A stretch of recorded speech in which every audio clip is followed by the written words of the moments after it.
Ashgabat n'attend plus que les athlètes et le public. La capitale du Turkménistan accueillera en septembre les Jeux asiatiques des sports en salle et des arts martiaux. Plus de 60 pays, membres du Conseil olympique d'Asie et des comités nationaux olympiques d'Océanie y seront représentés. L'immense complexe dédié à ces Jeux comporte 30 équipements, dont 15 lieux de compétition comme ce stade olympique en cours d'achèvement. C'est là que se déroulera la cérémonie d'ouverture, sous le patronage d'un cheval emblématique du pays. Le cheval que l'on peut voir en décor au-dessus du stade, c'est un Akalteke. Il est considéré comme le symbole du Turkménistan. Les Turkmènes en sont fiers. Les compétitions auront lieu dans 21 disciplines, dont la lutte, l'équitation, le cyclisme, le tennis, mais aussi les échecs, le bowling et même les sports électroniques, autrement dit les jeux vidéo. En attendant les premières équipes étrangères qui devraient arriver début septembre, ce vélodrome, flambant neuf, d'une capacité de 6000 spectateurs, est déjà utilisé par les coureurs turkmènes.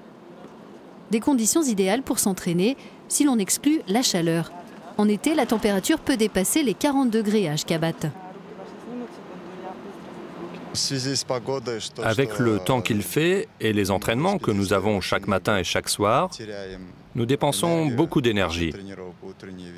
Donc on doit refaire notre stock de calories et on le fait en consommant des produits naturels et en buvant de l'eau, bien sûr.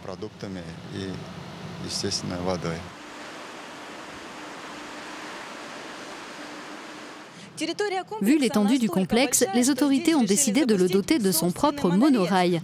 Il relie les différents sites sportifs, mais aussi le village des athlètes où les délégations seront hébergées.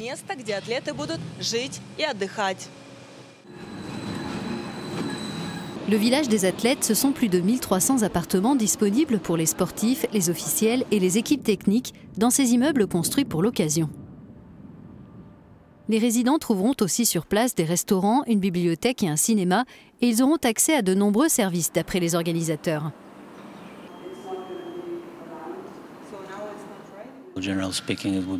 Globalement, il pourra s'agir de services bancaires, d'espaces de détente et de divertissement, de bureaux de poste, de cafés, de centres commerciaux. Les athlètes auront l'embarras du choix pour occuper leur temps libre.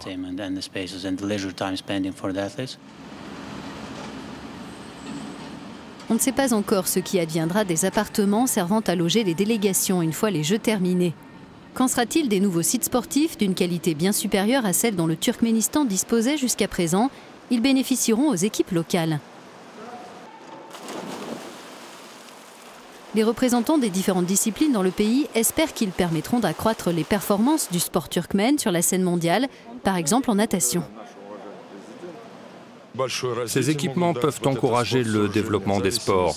Bien sûr, cela dépendra de la manière dont ils sont utilisés et des événements qui seront programmés. Mais avant, on n'avait pas ce type d'équipement. Aujourd'hui, on peut y organiser des sessions d'entraînement et accueillir des compétitions internationales. Les 5e Jeux asiatiques des sports en salle et des arts martiaux auront lieu du 17 au 27 septembre prochain. Le Turkménistan n'a pas lésiné sur les moyens. Cet événement représente un tour de chauffe pour ses autorités qui espèrent accueillir un jour les Jeux olympiques et paralympiques.